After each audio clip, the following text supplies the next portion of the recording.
Welcome to another episode of the Caution Free Podcast. I'm your host Colton Sutley, along with my co-host Tim Friedhaber, and our guest today.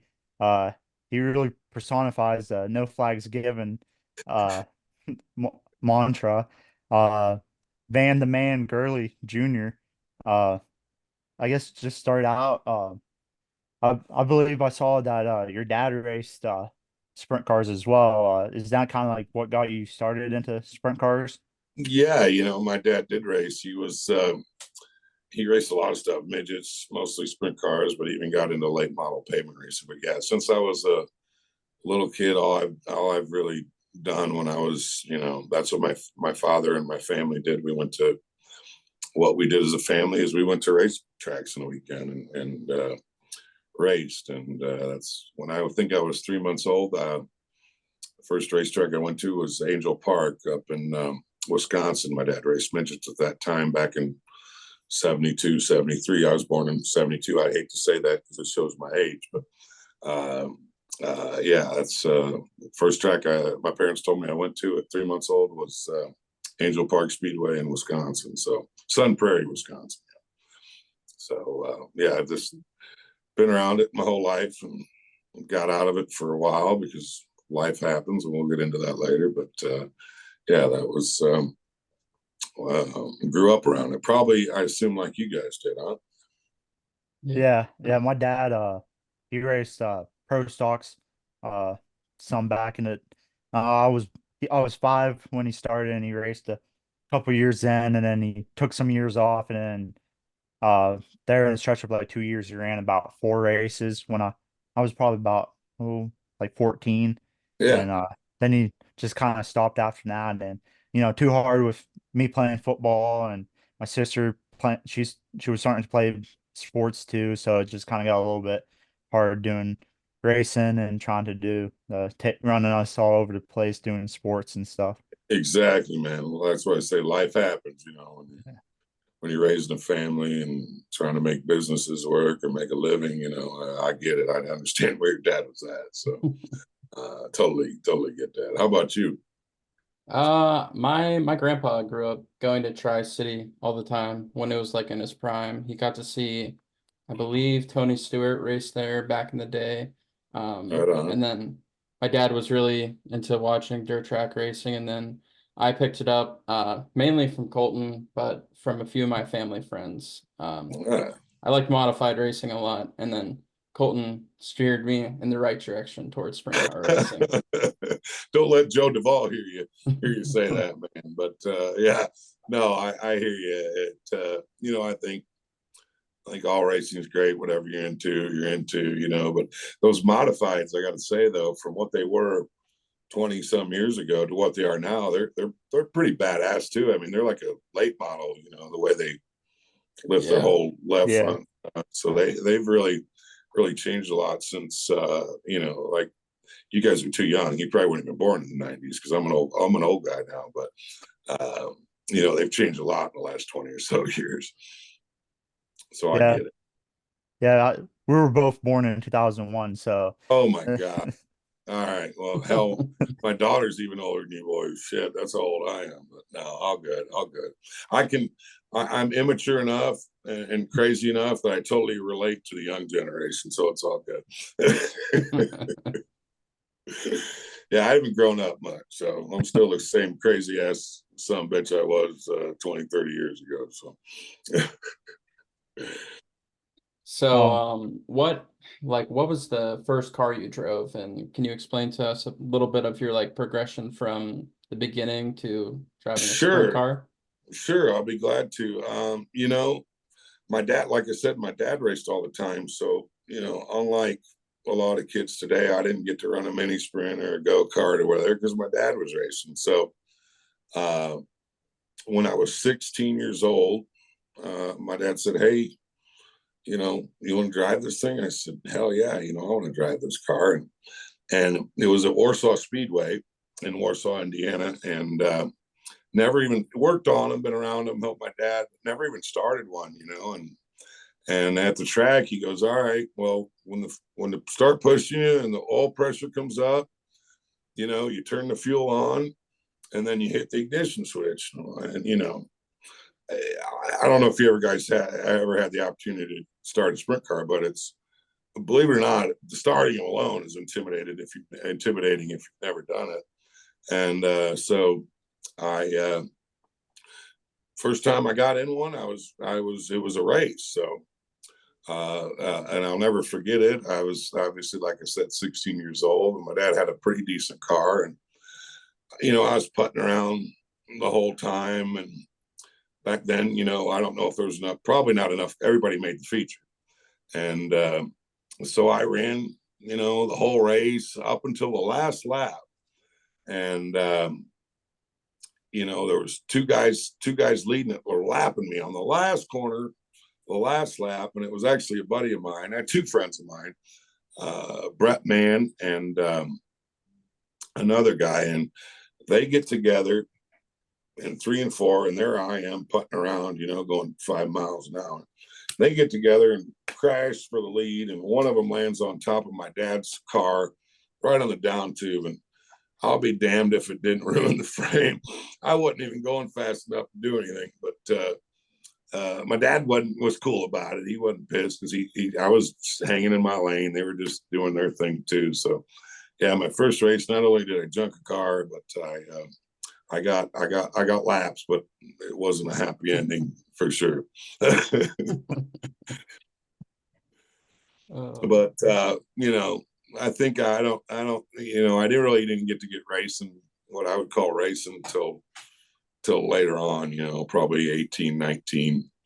You know, and I really didn't get to race a lot until 1994, which I graduated in 91. But I still raced, don't get me wrong. But when I got the opportunity to race more and travel more and hit the All-Star circuit and things like that in 94. So, but that was 19, I think it was, God, I'm gonna feel like an old guy telling you all this, but I think it was 1989 when I got to first strap in for my one race debut, and then it was a few races the next year, and a few, you know, a little bit more every year when we got going. So Yeah, so speaking about how you ran with the All-Stars, I saw that you won with the All-Stars 3 times. Once in 94 and twice in 96, I think I saw. yeah, you're right. 94 was pretty interesting. It was my first year actually racing a lot, and first year racing with the All-Stars, and that was the first and only year that I actually raced the whole All-Star circuit, and I great people. We won at Bloomington, Indiana. It was kind of interesting because I was sponsored by DuPont, and it was the night before the NASCAR race at the first NASCAR race at the Indianapolis Speedway, and that was a Saturday, and this was a Friday, and the place was packed. So a lot of race fans wanting to see the NASCAR race Saturday at the Brickyard, and we won that, and luckily just barely beat Joey Saldana that night because I ran out of brakes and I was just fighting for my life, and won that race. And you know, I was kind of a rookie of the year. It was between me, Dale Blaney, and Tim Schaefer, two great guys, two great racers. And yeah, I think as far as rookies go, I think me and Dale Blaney were the only ones to actually win in their rookie year. So that was pretty good that I can claim them boys as rookies with me. So because they're both great people, great race car drivers. It was an honor to get to race with them. Do you remember much about the 2 wins you had in 96 with I the All-Stars? do. What was that? Kokomo and Lima. Yeah, I sure do. Yeah. You know, again, I kind of just pick and chose 95 and 96 and raced with the Outlaws some and raced All-Stars kind of wherever we wanted to go. But we did run a lot of All-Star races. And yeah, in Lima, it was during Speed Week.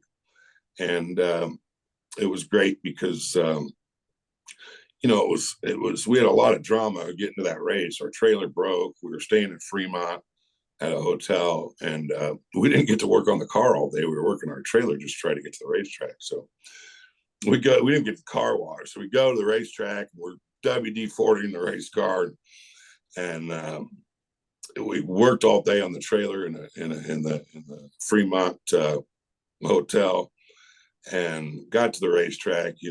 That week used to be in July. Speed Week used to be in July. Now it's in June, where it's a lot cooler. July in Ohio and the Midwest, it's 100-degree days, which I always liked. And no, we really whooped them that night. And I think it's on YouTube even. I wish more of my races were, but that night we just annihilated them. And then Kokomo, which is a little near and dear to my heart because I kind of grew up there. My father raced non-wings there. And it was Dale Blaney and I at Kokomo. I made a great race. I was doing as much to block Dale as I was to win my race. So if he went low, I'd turn around and see if he went low to block him. If he went high, I'd try to take his line away. So it was great racing, and had a lot of fun in '96. Had Sean Norris. Dylan Norris I don't know if you guys know Dylan. He's the races out in Lincoln and out in Eastern PA. His dad, Sean, and I just had a couple fun years, '96 and most of '97 together. And just two 23-year-old kids. We didn't know shit, but we were on the road having fun and just trying to do the best we could. He knew a lot more than I did, obviously, but it was nice getting some success with Sean. I really wish him and I could have stayed together a lot longer because he's a sharp mechanic, and his Sean Norris's preparation is like second to none. I mean, your car never had a part fall off or anything. His maintenance program was second to none, and is even better, I'm sure, today. Not taking anything away, but what he does for his son and his maintenance program is just absolutely amazing. How much hard work he puts into it. So yeah, no, it was great. And I got to race with a lot of great people: Joey Saldana, Dale Blaney, Tim Schaefer, Frankie Kerr, Kevin Huntley. I'm sure I'm missing a few guys, but just off the top of my head, back then, and I'm not taking anything away from the guys today, but I mean, because everybody's really talented, but boy, them guys back then, it was tough to beat them. I'm not saying taking anything away from guys today, but boy, you had a real strong crowd of people, drivers that anybody could win in any given night. So it was proud to say I got to race with them and learn from them. Yeah, a lot of those guys that raced back in the '90s, they're still racing now and kicking ass. They are, man. I love to hear. That's why I was out 21 years, but they still give me hope that hopefully I can get a couple more wins. Once I learn everything again and get my groove back. But yeah, no, it makes me think I'm in the best shape of my life, and it makes me think this old man can still do it. So I'm just looking forward to it. And I got a team assembled this year that I'm really proud of. And I got a great guy working for me, Parker Fredrickson, who's actually a non-wing driver himself. He's taking a little time off to kind of regroup his program, but looking forward to this year. And we already got a fourth, a fifth, and a ninth. Now, I've never drove a 360, but I bought a 360 Mopar from my brother, and we went down and did some USCS racing. So we got 2 top 5s and a top 10 in 3 races. So I'm a little geeked up and ready to roll. So looking forward to it, man. Do you have any plans to come over to Western PA? I don't. I do to a degree. I don't really post like a schedule like a lot of guys do, because I'm just one of those guys that now, like, wherever I feel like going, I'll just go. And I don't like racing one night a week. I like to race at least 2. If I'm going to spend the money and travel, because where I live, you kind of got to, the closest track I would say that runs wings here is Butler, Michigan, and that's still about 2.5 hours away from my house. My mechanic and where my race car is in Kokomo, Indiana. So, you know, I may be over there. If I do, I'll definitely give you guys a shout out or something and let you know I'm heading that way. But I just I don't want to commit to anything, not to sound weird, but I hope to hit a lot of IRA races and kind of wherever I feel like going or watch the weather. Like if I see that something's going to probably rain out, I will probably head your way or something, and just kind of go wherever we feel like and wherever we want to go, which is something I like. But yeah, I'd like to get over there. I've been there. Excuse me, I haven't been there in years. So Yeah, hopefully. we get to watch Tim Schafer race a lot around here still. Hell So yeah, he's a good old Western Aliquippa, right? Yeah. yeah. Yeah, Did I yeah, pronounce that right? Aliquippa. yeah. He won earlier this year at Pittsburgh. I saw that. Yeah, I was down there. It was a long freaking day. Oh, it But looked brutal, man. I mean, I don't want to. It looked brutal. I seen dust pictures and dust bombs, and I was actually thinking about going there, but there was a 360 race in Tennessee that same weekend, and like I said earlier, there was a Friday and a Saturday, so I thought, well, I know we can go get 2 races down there, so we headed down there. Of course, it rained out Friday, but I was gonna go there. I was thinking about going there, but not to talk bad about anything, but I'm kind of glad I didn't because it kind of looked terrible. yeah, I was there, and the day racing, that's just hard. And It is. I don't I saw they said they're used to like half that many cars, so they thought they could get it in quicker, and they didn't think it was going to take so long. But I will say that they kept trying to get something to get the track better, and but the features were pretty decent Were they? that You could track see wise. it. Yeah. Yeah, good, I good. mean, luckily I was in the infield, and the dust didn't look as bad in the infield, but I saw some pictures from up in the grandstand, and I was like, uh, uh, I know, and I got to tell you, and I understand. I've been to some day races. Thankfully, they don't have too many of them, but I've been to some day races at like Terre Haute, that half mile there, and some other day races, and it's just tough, and I yeah, respect them for trying to go and do it, and I'm not trying to knock them, so please don't think that. I've been to PMS a few times, and I've been there not during a day race, but I've been there kind of when it was like that, real dusty. But I've also was there one time when it rained all day and we had a race, and boy, it was fun then because it had a curb and it was balls to the wall, so it was pretty fun. So I've been there a few times, and we almost went there, but like I said, I was trying to get laps and get 2 races in that weekend, and um, you know, and my big track program, we got to work on. So, I'm old, so I ain't been on too many half miles, and so yeah, we would like to get back there though. I do.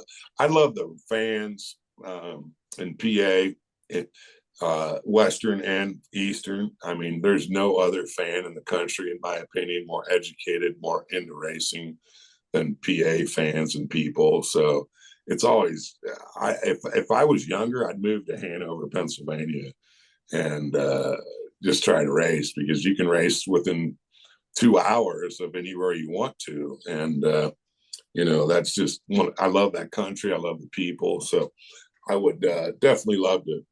Like I said, if I could turn the clock back and start over, I'd just move to Hanover and race all the time. Shit, that's yeah, great. yeah. I like where we kind of live in the kind of in between two really good hotbeds for sprint cars. We got like over in like Ohio with Attica and Fremont, and out east with Lincoln and Williams Grove and all those tracks. And then around here we have like Lernerville and Sharon and Tri-City and You Pittsburgh got and some great Mercer. ones, man. You got like a great choice. You're like in the middle of it all in Western PA. I don't know, what is it, 4 or 5 hours maybe to Eastern PA, and then I don't know how far it would take you to Attica, but boy, that Sharon is a place. And I mess with Dale a little bit. Him and I Snapchat once in a while. That I would love to get back to see. Back in my day, Sharon was a half mile, and it was kind of a, it wasn't for the faint of heart. It wasn't like an outdoor or anything, but I mean, it was a fast old half mile fairgrounds, kind of like a lot of Eastern PA tracks. But now it's totally different. It looks like a lot of fun, and I'd love to get back there. And I even joked with Dale I was gonna see if me and my nephew and my brother come rent that place. And I asked him if he could give us a few tips, and he said he would, but who knows? He could have been bullshitting me too. But yeah, you guys do have a nice choices when it comes to cool dirt tracks for sure. And my nephew, Corbin Gurley, there for a while, he was going to Lernerville quite a bit. So I don't know if you ever seen the 12 team Volkswagen Audi car there, but he used to run there quite a bit, and I don't know what their plans are, but you might see him there some too. I don't know if I've seen him. I don't know if I've actually been at a track and seen him race, but I've seen him like some of the All-Star shows on like Flow and stuff, and Yeah. like I've seen him like pop up on like the sign-in sheets for like Lernerville and some of the other tracks around here and stuff. But Yeah. Well, I get to watch them girls out there. His girlfriend's from. That's how he met his girlfriend out in Lernerville. So gotta watch them Western PA girls.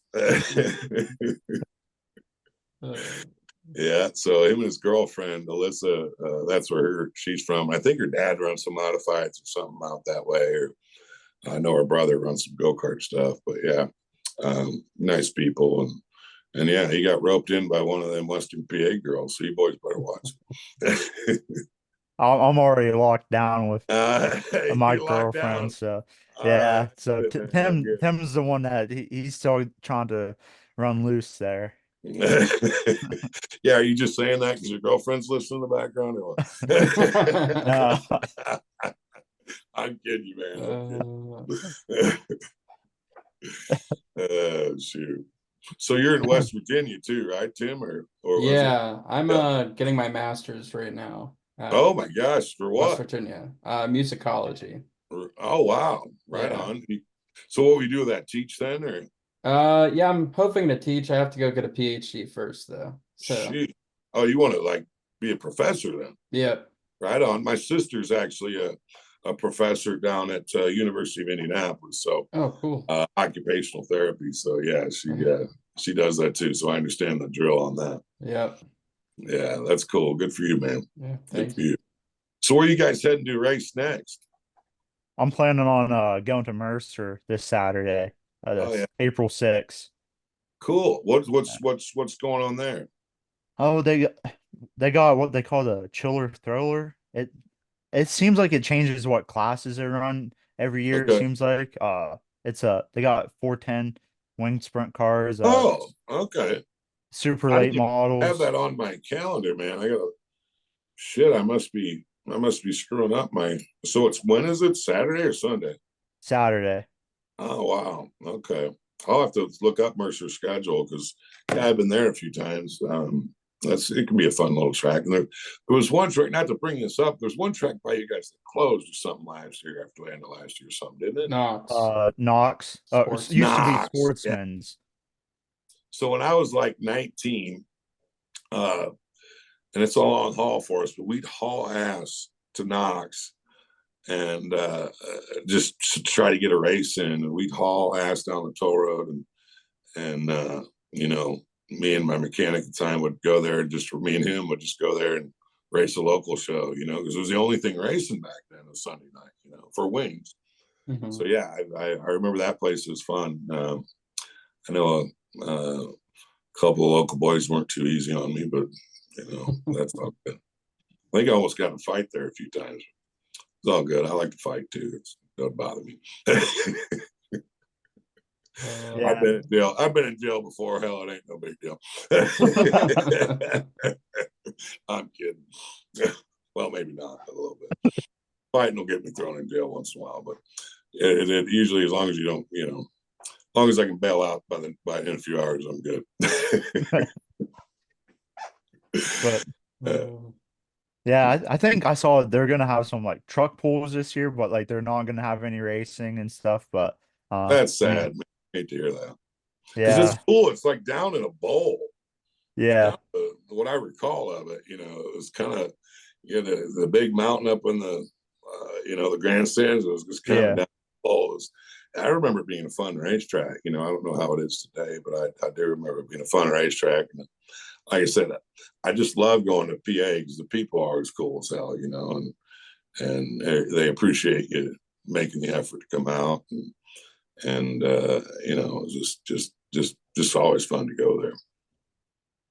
Um, so you back in the '90s there, you 3 times you ran Western PA Sprint Speed Week. Yeah, Actually, I saw like uh the races that they actually were able to race those years, and a couple of tracks I've heard of, but I've never even they were closed. Well, I don't know when they closed, but they closed before I could go to them. yeah. Hickory and Challenger. Oh I, yeah, Hickory and Challenger. Yeah. I don't even know like pretty much anything about those 2 tracks. Do you remember anything about those trips you made there? You know, I vaguely remember it. I wish I could tell you uh, that I remember it. I mean, you know, I remember the names. I remember basically a little bit about the track, but and I wish I would have kept a journal. Some older people during that time said, "Hey, you should keep a journal. You should keep a journal." And I really regret that I didn't because there's so many racetracks that I've been to that I don't hardly recall anything. Now that could be just because I hit my head a lot. And, back then, a concussion, hell, that just meant your head hurt and you get back in the race car as soon as you can. We didn't have concussion protocols or anything like that. So, I remember, for example, sharing junk in a brand new car in hot laps, and we used to carry 2 cars with us in my trailer. I seen stars and knocked the living hell out of me, and then getting in another car and just racing. Um, just having a bad headache and just keep going. So I wish I could give you a better answer on that. I mean, I don't really recall too many bad things about West PA. I think Tri-State was probably, I think a little dusty one night. But again, I'm not faulting the track or the promoters or anything. I'm just saying it was probably 100 degrees that week. But no, I wish Hickory. I think Hickory is a fun little bull ring. And it's sad. It makes me a little sad to hear that some of those places still aren't around. I wish I could give you a better answer. If there was something to maybe jog my memory, uh, you know, uh, it was always tough competition out that way. I don't know. I think and I might be pronouncing his name wrong. Bob Felmley. I mean, he's Yeah, he's like older than me, and he got back into it recently, right? yeah, He Yeah, always, yeah. he got into it like I think five Couple five years years ago. ago. Like when right on. Tri-City reopened back up, Yeah, he got nice, back right into it. on. I remember racing with him. I didn't know him personally, but he always was seemed like a good dude, and it was nice to see that I read that he got back into it too recently. So, and I think he's done pretty decent last year too. So Yeah. I'm always pulling for the old guys, man. So, guys like Dale Blaney, Tim Schaefer, I'm always, pulling for them hell with them young guys. Us old guys still got to get it done. Yeah, But no, he I think he bought Christopher Bell's like old setup and like uh, spare car and engine. That's how he got back into it. oh, nice, nice. Well, Yeah. good, Yeah. good. He was always a nice guy, and I like to see kind of like me. I was 21 years out of the seat, and again, like we were talking earlier, I had a business to I had to buy a few guys out in a car business, and had a daughter, and you know, just couldn't really. I was driving for a guy out of Michigan, and once he retired, um, I never had enough money to do it myself, obviously, or do it the way I could have want to be able to do it because I know what it takes to do this. And I kind of, once he got out, Larry and Janet Bible, him and his wife got out of it. I was like, yeah, I never really searched for much. Should have probably. I think my ego probably got in the way a little bit there, but just had a business to run. Wanted to raise my daughter as best I could, and she just graduated from law school last May, and pretty proud of her. And now it's kind of my time to have fun and go racing again. So that's what I'm doing, and I'm loving it, man. I'm loving every second of it, and just can't get enough. I want to try to, now that I got my team and the people in place, I'm going to try to run about as much as I can this year. So unless I go broke, we're gonna hit it hard. With being from Indiana, what kind of, I think I saw the other, like this past week or two, that you said something about the reason why, even though you're from Indiana, you went into winged 410 racing instead of wingless, like it's so big over there in Indiana, Yeah. was mainly because not your dad drove mainly winged cars. Is that correct? Well, my dad mainly, later in his career, he only raced with the wing. But my dad's a smart guy. He's a very successful businessman. He retired, just to tell you, he retired at 49 years old. So hell, I'm 51. I can't even think about retiring because I couldn't afford my race car. But no, my dad raced a lot of non-wing in Indiana, which would be really convenient for me because the travel would be less. You can race Friday, Saturday, some Sundays. You can race Sunday too at Hopstop. But back then, my dad saw that, number one, if you want to do this for a living or do this, that the money is in wing racing. But back then, non-wing was, I can't really say, non-wing was pretty dangerous. And I don't think he wanted to see his kid get hurt. So he didn't want me driving a non-wing car. And I get that, and I appreciate it. Plus, if you want to do this to make some money, not saying, as a hired gun, yeah, you can make some money. But I mean, as far as an owner, you're always going to lose money at this, which I am, which I don't care. But to get kind of a somewhat of a return on your investment, you really need to have the wing on. And, and I'm not taking anything away from non-wing guys because there's some badasses, don't get me wrong. But back then, non-wing guys were getting hurt a lot more than the wing guys. And I can't really say that today because, I think the last few deaths, unfortunately, have been with the wing car. So, I'm not saying that wing racing is safer than non-wing or not, or anything like that. But back then it was. And I think my dad knew that, if you wanted to really make a name for yourself, you had to compete with the wing guys. I mean, it was just, you had the All-Stars, the Outlaws, you had money races, and I'm glad he did. I'm glad we went that route, and I wouldn't change anything. But yeah, he was a non-wing guy, and he was a pretty successful racer himself. Local track scene. He won quite a bit of races back then, racing against some tough guys, Bob Kinzer and the Kinzer clan and Randy and all them. So, but you could race a lot, and you can still race a lot non-wing in Indiana. I just prefer the wing, obviously, because that's what I grew up with, and and I've done some pavement racing as well. I drove for my dad had a pavement car for a while, and we did that. And I drove for my last car owners, Larry and Janet Bible. We had a pavement car one year, and then I drove for a pretty famous, he's passed away now, but Marv Carmen.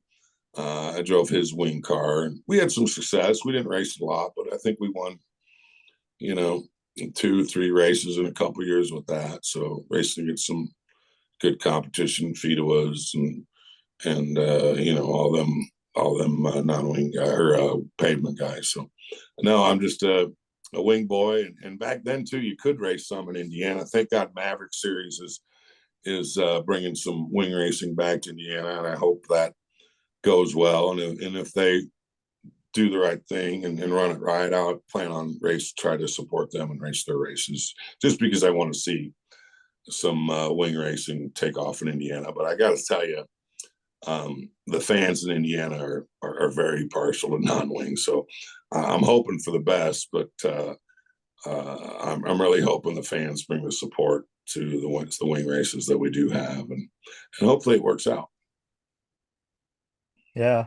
Yeah, I hope it does. I don't think I didn't watch the one last year. I tried to remember if it was on Flow or something, I but don't think it was. I It don't was in think it. Putnamville, yeah, and I was there and I sucked, but totally misread everything. I just sucked that night and had a car I didn't like, and I junked that car, got rid of it. But no, it was there was a lot of cars. They had a good success of cars. It was late in the year. It was like a week before the high limit race there. Yeah. And the thing that kind of disappointed me, it was late in the year, but there wasn't a ton of fans at either race, which hurts me because I honestly I like racing in front of people. I mean, we're there for entertainment value. We're there to impress people and give them a show. And uh, unfortunately, I was even shocked. High Limit had a decent crowd. Don't get me wrong, but it wasn't sold out. It wasn't a full grandstand, which was a little. But it was cold. It was a Tuesday. It wasn't that cold, but it was late in the year. I think it was September or whatever, October. But so I'm hoping you know that they get to promote those uh, and so we can get some more people in the stands. But it was still a great time. They did a nice job. They paid well. They had a cool ass trophy that I really. Cale Thomas, who I met a couple weeks ago in Brownsburg, he won that and did a great job. But you know that Maverick helmet that they put on Top Gun, that was a trophy. So it was be a hell of a cool trophy. So glad to see it went well. And they had a lot of cars. So I think it's going to be pretty good because I think you're going to see a lot of the non-wing guys put a wing on, and those guys know the tracks better than obviously we do because they've been running on them forever. So and there's a lot of talent pool on that non-wing stuff. So they'll be fine. Um, what are some of your favorite tracks or that you've raced on? You know, I think it's changed some, but Bloomington used to be a ball. When that thing is wet, it's a bull ring, high bank. I heard they cut some of the bank off, so I haven't raced there in years. But Bloomington was fun. Obviously, Kokomo. I haven't raced Kokomo since the new configuration. That used to be a lot of fun. But there's a couple tracks in Wisconsin that I like: Wilmot, Plymouth, and there's a place in Quincy, Michigan, Butler Motor Speedway that boy, the new promoter, the Wilbur family, has done a really great job changing that place around. The cool thing about that, it gets a huge crowd. Um, they run it fairly well, and Butler's a lot of fun. It's a fast little kind of maybe a smaller 3/8, but a place I went to last year, you guys are a little familiar with probably, is Atomic. Now that's like a little Eldora. It doesn't look like it on TV, but that place is pretty wicked little joint. And I only went there once last year and had a few issues, but it's a really, really nice place, fun to race on. Um, my days of going to Eldora, I'm not going to be doing that. I'm too old for that. I have no desire to, go to Eldora anymore. But, the history wise, going out to Eastern PA, you can't beat the history of Sealands Grove and Williams Grove and Lincoln and all that. Port Royal, I broke my back at Port Royal in '97, leading the race, an all-star race there. So that one has got a little bittersweet to me, but just, again, the fans are just the coolest hell out there. So I'd love to go back and try again. Um, is uh uh Tim, Okay. you can go ahead and Okay. ask. Now you go ahead. I saw right before we hopped on here that your if I can speak, your reply to Kevin Swindell about they were talking about like the different ways that that cause the back injuries and stuff on Twitter. Was that Reckon 90 or that you were talking about at Port Royal? Was Yeah, that that's correct. And Reckon I you mentioned? really, I don't know Kevin, and I don't know if he was, being a smart ass or not. I wasn't trying to be a smart ass. I'm honestly trying to learn. And I respect Kevin and, what he did as a driver and obviously what he does as a car owner. But I wasn't trying to be a smart ass. I really feel that my wreck, and again, when you have a sudden stop and any kind of that, it's not the flipping that hurts you, believe it or not. I mean, unless you're in a non-wing car, but it's the stop and the impact. So my rear end obviously got into my seat, and I had a T5 and T6 compressed fractures, two vertebrae that compress and then crack once they're compressed. And I don't maybe I took it wrong. I don't know if I did. But his response to me not totally agreeing with him, and I'm not saying I'm right, I don't know.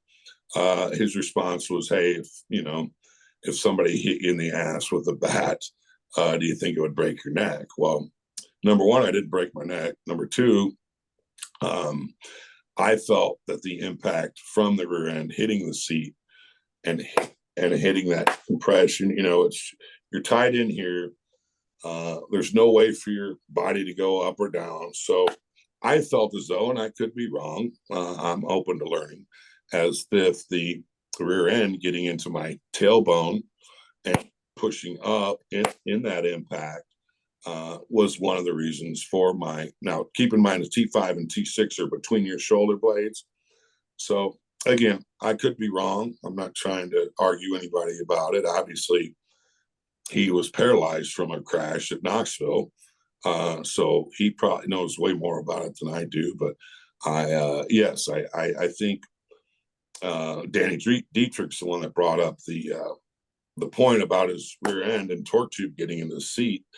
And I think that, that's an issue that we need to look at. I think, whatever many pound rear end hitting the back of your seat and denting the seat has to have some impact on your tailbone, your back, the compression of that once you stop. So I'm just trying to learn. I don't know if Kevin was trying to be a smart ass. I don't know him. I'm not, maybe he wasn't. Maybe I took it wrong, but I respectfully disagreed that he said your rear end hitting your seat wouldn't have anything to do with, compression fractures of your back. And I think that's part of it. Again, I could be wrong. I'm not an expert and don't claim to be. I was just trying to educate myself and learn more. So maybe there'll be something come out of it on the wonderful Twitter, X, whatever the hell you want to call it. Because, it's kind of like everybody's, what's that saying? Everybody's got an opinion, but everybody's, I don't know. I'll let you finish that one. Maybe I shouldn't say that. But no, I just thought I would interject, and that's something I normally don't do because with drivers anyway, because all of them have big egos. It's not all of them, but some of them do. And I don't want to get into a little X war. I'd rather fist fight than get into a little word war. So, so I just wanted to interject and get their thoughts on it. And so I stated that, and I'll be curious of what they say. I hope we can have a conversation instead of a war of words or somebody being a smart ass about it than just, a truly educated conversation. So we'll see. If not, no big deal. I just gave my 2 cents worth.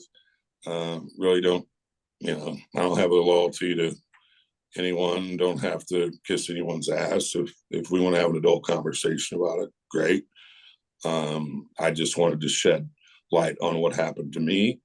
And, you know, and I've, you know, it's funny how so many backs are broken today.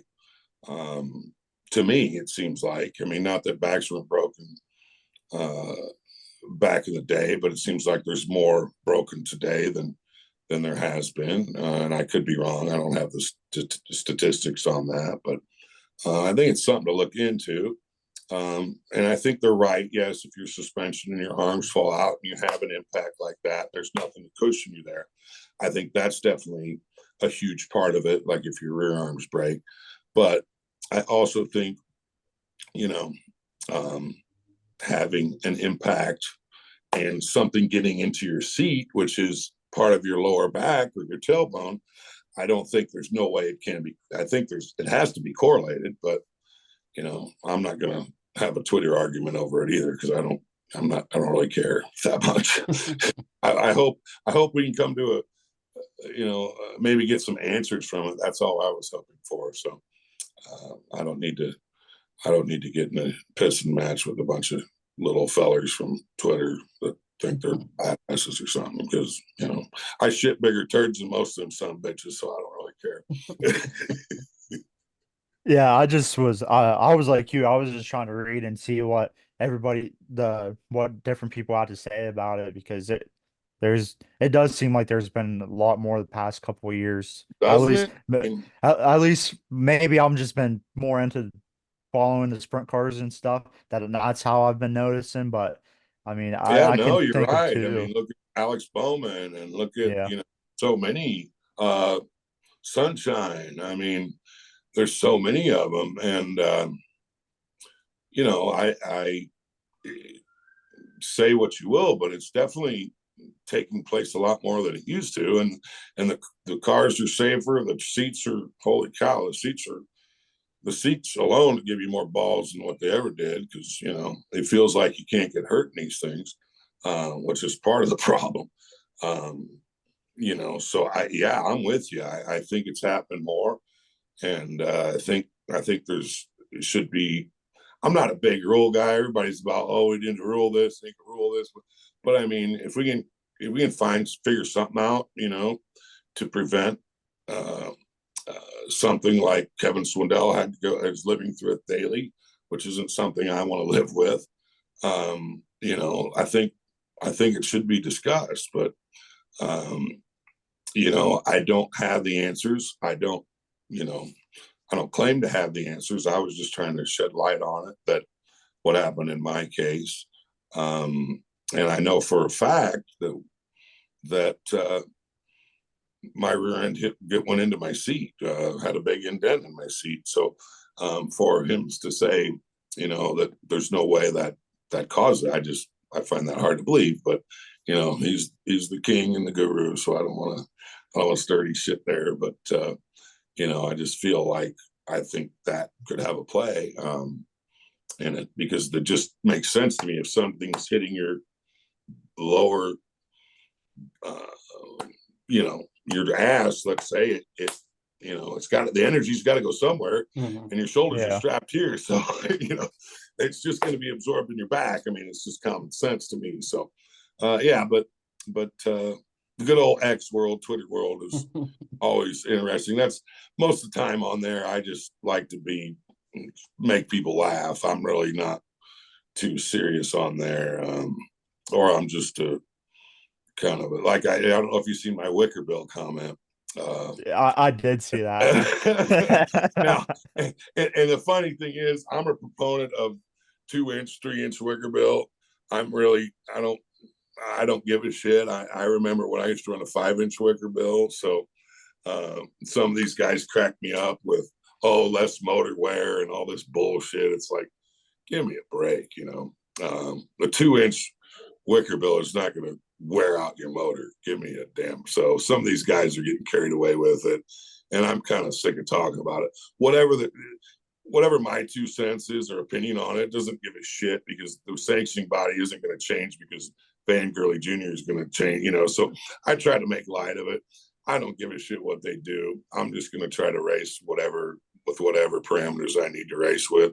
Life's too short to spend all day getting too serious about a goddamn wicker bill anyway. So, whatever they decide to do, they do. It's all good with me. I'll try to figure it out best I can and go on. But it cracks me up. I don't know if these organizations sometimes just start shit just so they can be in the headline at Twitter or whatever, or what. But I actually am not.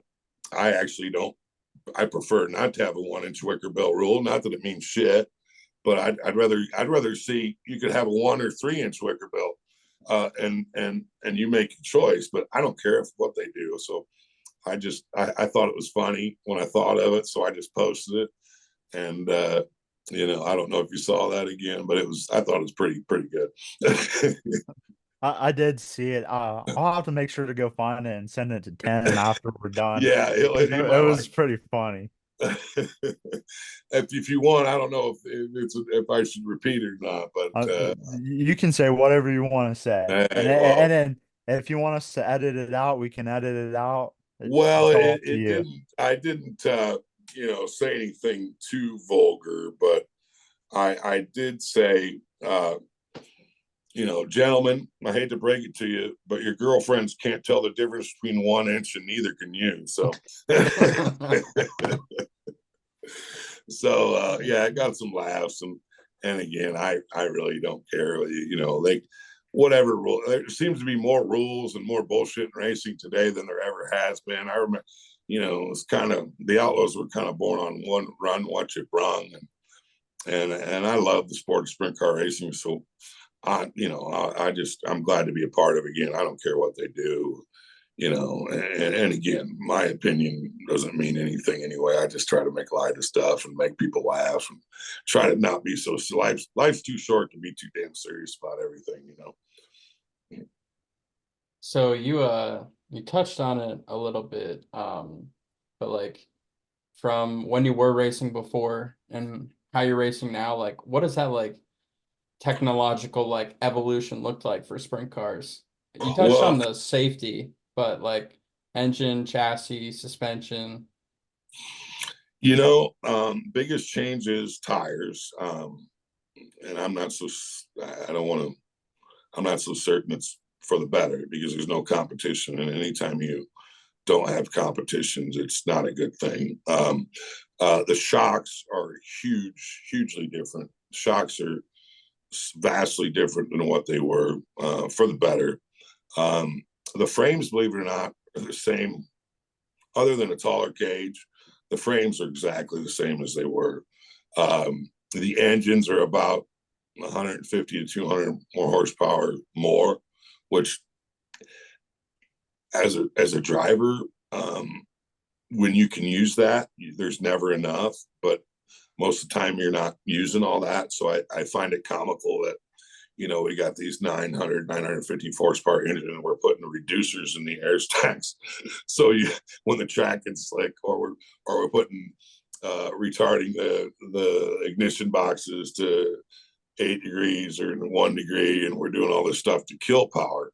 But honestly, the shocks, the tires, and the thing that is, this is going to sound crazy to you, having an earpiece in my ear and people talking to me, not hopefully during a race, it's unfortunately happened, but when I'm used to being so zoned in on stuff, having someone in your ear has been very weird to me. I'm still kind of getting used to that, as stupid as that may sound. So technology wise, again, frames are the same, tires are way different, shocks are way different, engines got more power, which is kind of a good and bad thing, I guess. It's really the driving style of them is a little different. You're trying to get more air on your left side sideboard. Back when I raced, you were trying to keep the car pretty straight. So now to kind of use the left sideboard a little more. But other than that, it's still good old sprint car racing. Personally, I'm biased, obviously, but I think sprint cars are the best form of racing there is. It's just pure, there's not electronics in them. There's not, it's just the purest form of racing, I think there is. And I'm not taking away from modifieds or late model. It's a pretty simple race car in a lot of ways. Expensive, but I mean, very, very simple and pure in my opinion. So I just love them. Yeah. I I'm kind of like the black sheep of my family. I like sprint cars, and about the only other person that liked them, or that, well, they don't dislike them, but the only one that probably would say it was their favorite is my mom. She's probably the only one that would agree with me that sprint cars are the best. But yeah, like just I don't know. Me and well, Tim's heard me and Tim both talk crap on late models to my one cousin and my one aunt and stuff. And the one time Tim was like, I don't mind late model racing is not bad. And then I was just like, yeah, it's not that bad, but I just like talking shit. And Exactly. then everybody just started laughing and stuff. And Exactly. If you can't bust your friend's balls, who's can you bust? yeah, And it's funny you mentioned late models because you know back when I was younger, I thought, oh, these things are, it'd be cool to drive one, but I gotta say those things look pretty badass. I mean, and they put on some great shows. So it's something, uh, and I'm kind of embarrassed to say this, is something I've kind of recently got into or started watching on like Flow or Dirt Vision. And I gotta say, they put on a hell of a race, man. And those cars are, the way them things are jacked all up on the left front, on the right rear. Like we were talking earlier about the modifieds. I mean, the modifieds today are like late models almost, yeah. So, I've really gotten, not that I wouldn't defend sprint car racing to my death, but I have to admit, I've really enjoyed watching some of them late model races and stuff lately because they are pretty badass. I get why people are so into them, so, but I'm with you. I'm going to defend sprint cars and bust my friends' balls if they're late model guys anyway.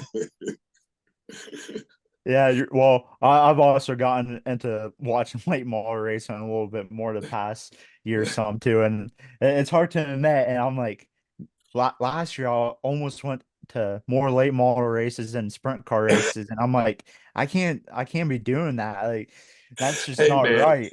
they put on a good show. I got to tell you, it's good close racing, and they kind of like got their own drama world going on. So that's always interesting. And they keep it in front of the headlines, which is smart if you're promoting and you want to be the subject of the latest Twitter tweet or whatever, or X post. I'm not supposed to say Twitter or tweet. I guess I'm supposed to say post and X, but Elon Musk would be happy if I said that. So, but no, I mean, I got to say, and I got to thank Kyle Larson because if it wasn't for Kyle Larson, I probably wouldn't have watched a late model race. But I'm not a I hate the way NASCAR's gone woke, so I really don't watch them because I hate all the bullshit involved. But Kyle Larson's kind of the one that got me watching because I have the ultimate respect for him. I think he's the best we've ever seen in our lives. But I started watching when he started racing. I'm like, shit, this is pretty good racing. So respect to them guys too, and a lot of respect. Them guys work hard and they get sponsors like nothing. I mean, they really do a hell of a job promoting it and those teams, and there's so many of them. So I gotta say, I got a lot of respect for them. I think they do a hell of a job. So got nothing bad to say against. Yeah, Um, Colton mentioned that you were able to keep one of your trailers down at the Hunt the Front Guys place. Yeah, so kind of a crazy story. I was racing some USCS races. I planned on doing a lot more, but unfortunately got rained out. But the Joyner family, first of all, just want to thank them publicly. I thank them on Twitter and Facebook. But I was looking for a place to store my trailer because my crew guys and me, we have real jobs. I guess I kind of I don't know how real it is sometimes, but yeah. But we all have real jobs, and my plan was to race down there, leave my stuff, fly back and forth, And I asked Danny Smith and a few other people that I said, hey, anybody I could, ask to leave my stuff in a safe place while we're racing down there. And my brother, Chris Gurley, Corbin's dad, goes, hey, I know it's a long shot, but that Joyner family, Hunt the Front, they're right in Milton. And so this is how nice they are. They're a total stranger. I email them and I said, hey, I know this is a weird thing, but I'm looking for a place to store my car. I said, hey, I'll give you storage money or something. I'm just looking for a safe place. And they were kind enough to let me store my trailer at their dad's house. I believe his name's John. Just a great guy. He can back up a trailer. What they say it was, he could back up a truck in a flea's ass or something. So, in a gnat's ass. I'm sorry. He could back up a truck and trailer in a gnat's ass. This guy was so good. So they let me leave it there. And unfortunately, it was only down there a week, but we got rained out every weekend. So the Joyner family was kind enough to let me leave my stuff there. And I just can't thank them enough for just being so welcoming and so nice. And them boys got their own successful stuff going on with their Hunt the Front TV and their regional late model series. And they got a lot to be proud of and just doing a hell of a job and just great people. And I wish them the most success. And I plan on racing down there next year. So I hope they still oblige me, but we'll see. I think I might just stay in Florida for a month or two. I'm sick of this damn northern Indiana weather. So I might just take a couple months off and stay down there with my rig and stay by the beach somewhere for a month or two. Doesn't sound too bad. Right. Yeah, this crap going from 60 degrees down to like 26, back up to you too? 50. Oh, it's been like jumping up and down. Yesterday, and then it's like raining and shit here today. So yeah, cold, man, hard to keep track of it. So yeah. So do you have it? What are your thoughts on like the outlaws versus high limit type thing? Man, I believe in like I said early on, even tires. I believe in competition. I think, I hate monopolies. Google is a monopoly. There's a lot of monopolies today. It used to be illegal to have a monopoly, and I think the Outlaws get a lot of great people, do a great job. Don't get me wrong, and I think this is more about pay-per-view flow versus dirt vision than it is about everything. But I think a lot of teams were wanting certain things to be done, and they didn't do them. And now that there's competition, I think the Outlaws stepped up and are doing a lot of what they say. I totally disagree with what Donnie Schatz had to say about him. I think that was very disrespectful. A few weeks ago, I think that was uncalled for, because he was always the one bitching about the Outlaws and crying like Donnie does. No disrespect to him. He's an incredible, way more talented than I'll ever be. He won more races than most. One of the best sprint car drivers around. Don't get me wrong, but I just thought that was uncalled for. But yes, I think there's room for two.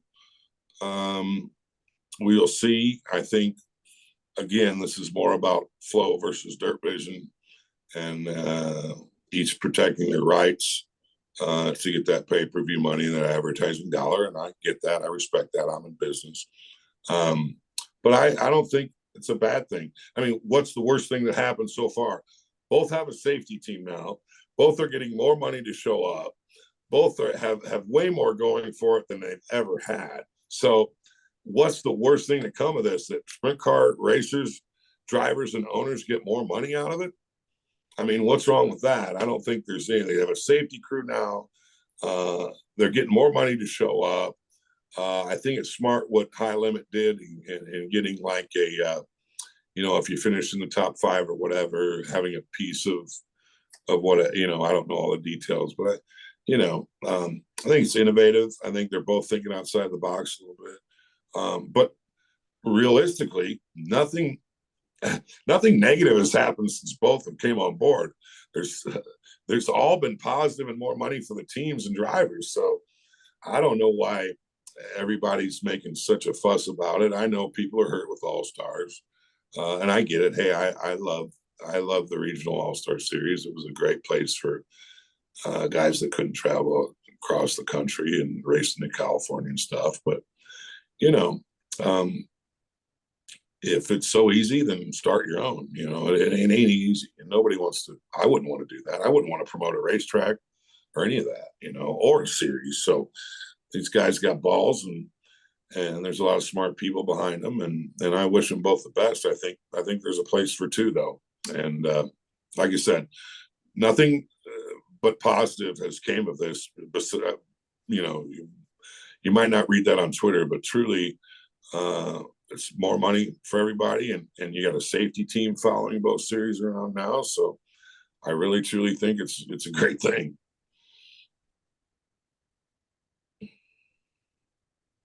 So have you ran any high limit races or any I plans did to? race Okay. one.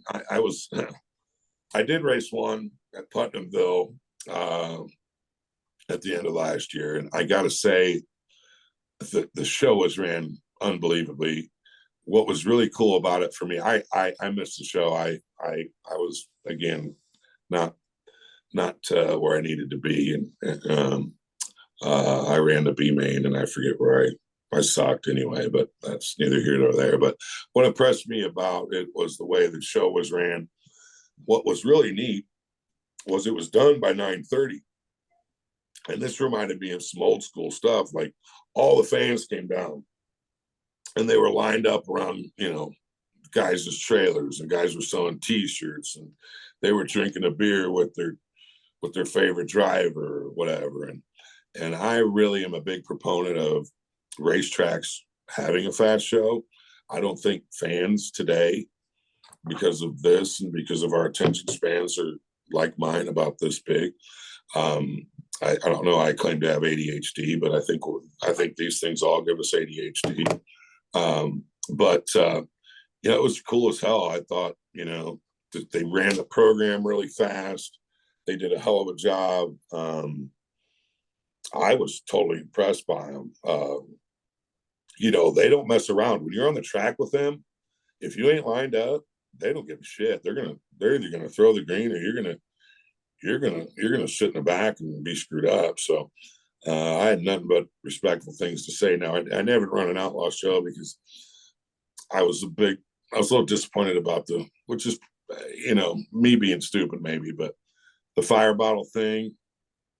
Unfortunately, last week I just buy two of the damn things and spent $1,800, because if I want to run a high limit show or an outlaw show, I gotta have the thing.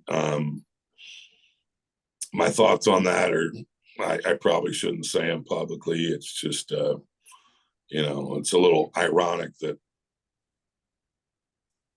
it's required when the company sponsors the series. So I was a little bit of against that at first. I'm not saying it's a bad thing, don't get me wrong, but when I do see him flying out of the car in a crash, I wasn't too impressed with that. But I think King Race Products made a much better mount system, which is what I bought.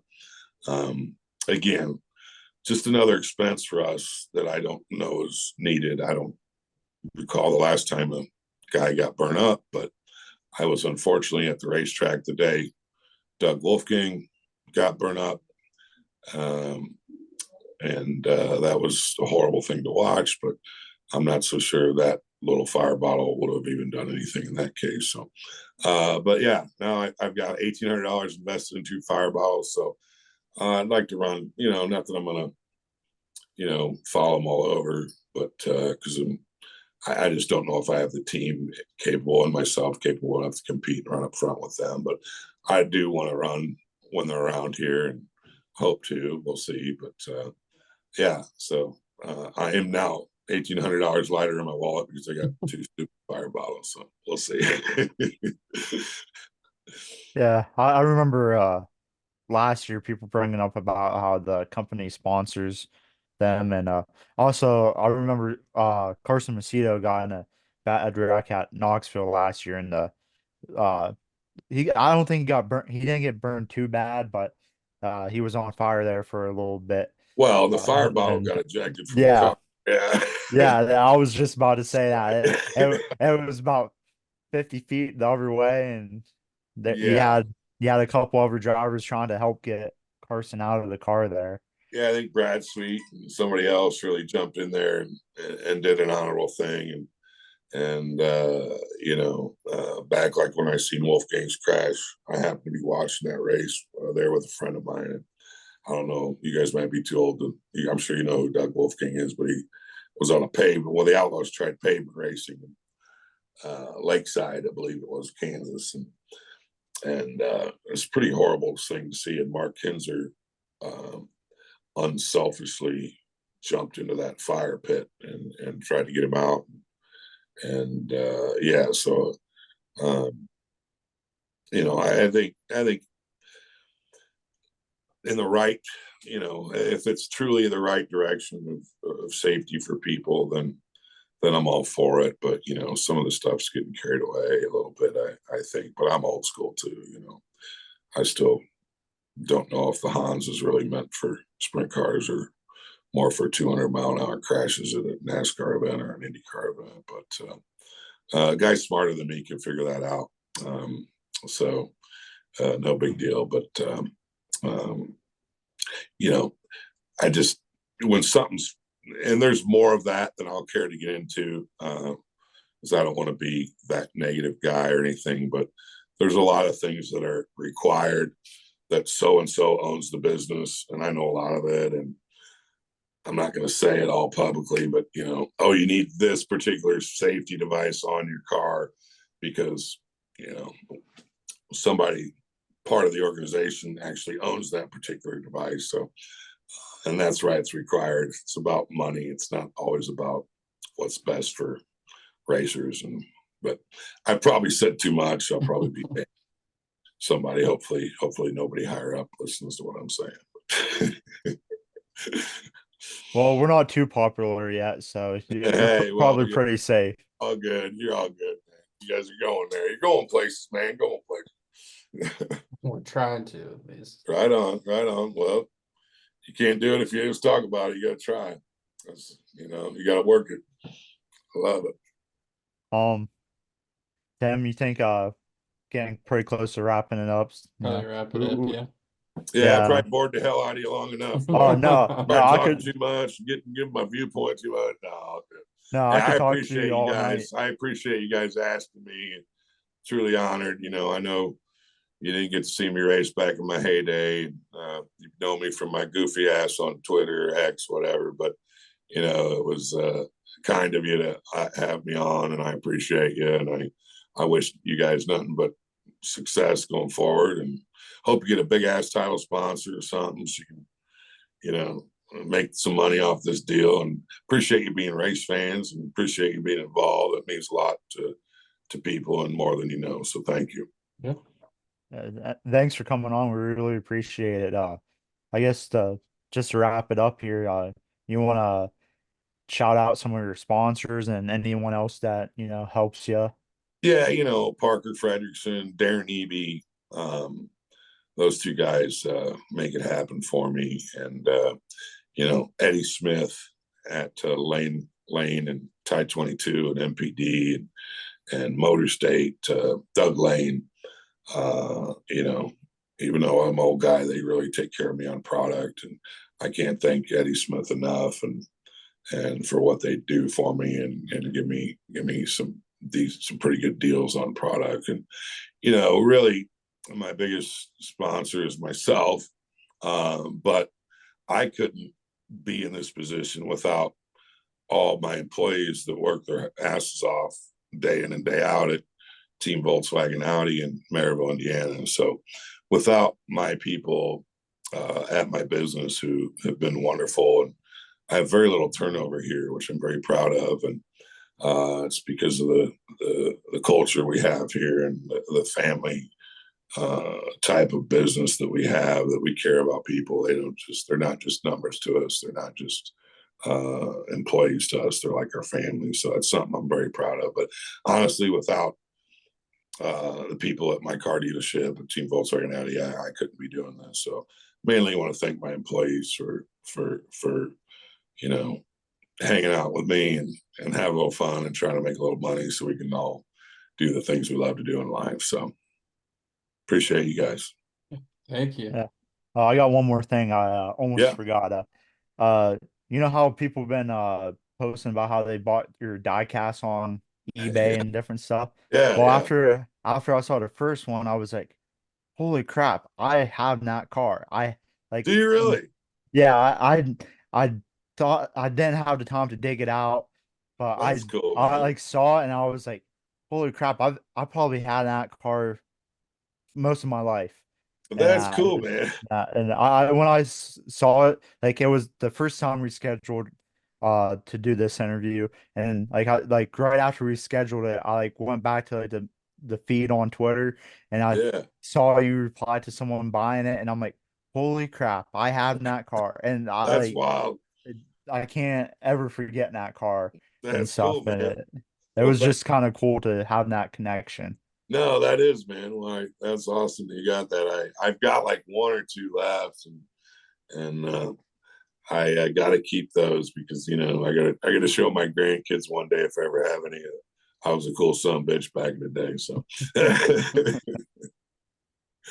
so thank you guys. Appreciate your Yeah. time. Hope you guys have a great night. Hope to see you at the racetrack soon. Yeah. Yeah. Thank you Thanks All for again. right. coming on. We Appreciate you. really appreciate it. Thank you guys. Be good. Yep. Yep. See All you. right. See See ya. ya.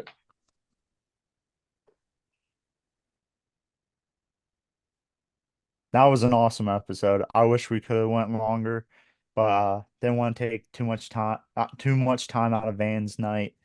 Um, Hey, well, the only good he thing I'll is, say about this is it may be 8 o'clock here, but it's 7 o'clock there. So yeah, yeah, and we had some technical difficulties on our end, and he was very patient with us, and uh, damn, I could have talked to him way longer than that, and can't say enough. He's a pretty awesome guy, and can't say enough how much we appreciate him doing this interview with us. So go out there and watch him kick some ass against some of the young guys.